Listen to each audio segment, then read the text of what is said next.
Je vais vous expliquer pourquoi les marchés chutent et comment protéger votre patrimoine. Les marchés chutent de manière très importante, entre 15 et 30% selon les marchés, et même le marché obligataire a baissé de 16%. La bourse, on a l'habitude qu'elle baisse, mais les obligations, c'est beaucoup plus grave. L'inflation entraîne une augmentation des taux d'intérêt qui fait chuter les marchés financiers et qui fait chuter le marché obligataire.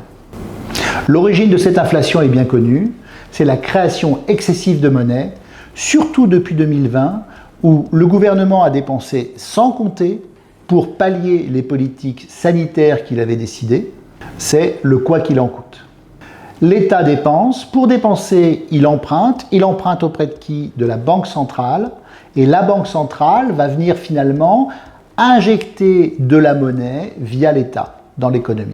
Et lorsque la monnaie monte beaucoup plus vite que le produit intérieur brut, que la création de richesse du pays, eh bien, il va y avoir un rattrapage obligatoire. Le rattrapage, c'est simplement, il y a trop d'argent, donc une demande trop importante en biens et services, et une offre qui n'arrive pas à suivre, surtout qu'elle a été désorganisée d'une part par les confinements, et ça continue d'ailleurs en Chine, et ça a été désorganisé aussi par l'Ukraine.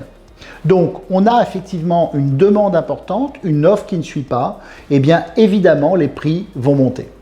Alors, l'inflation en Europe, c'est 8,1% au mois de mai 2022. Cette inflation ne va pas s'arranger, elle va continuer à se développer. Si on prend une hypothèse de 5% d'inflation pendant 5 ans, ça veut dire qu'on va avoir une perte de pouvoir d'achat de 25%. Ça veut dire que vous avez aujourd'hui 100 000 euros sur votre compte bancaire. Ces 100 000 euros vous donneront un pouvoir d'achat dans 5 ans de 75 000 euros.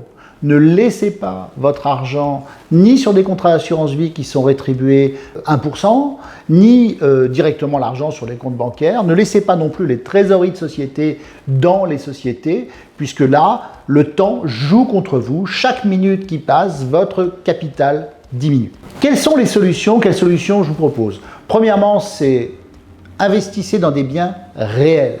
Vous investissez dans l'immobilier, vous investissez dans le vin, dans l'art, dans l'automobile de collection, mais ne laissez pas votre argent ni sur les marchés, ni directement en liquidité. Chez Essor Patrimoine, nous vous proposons des investissements dans le domaine du viager, de la colocation. Nous vous proposons aussi des investissements immobiliers aux États-Unis, de l'immobilier d'entreprise, de l'automobile de collection.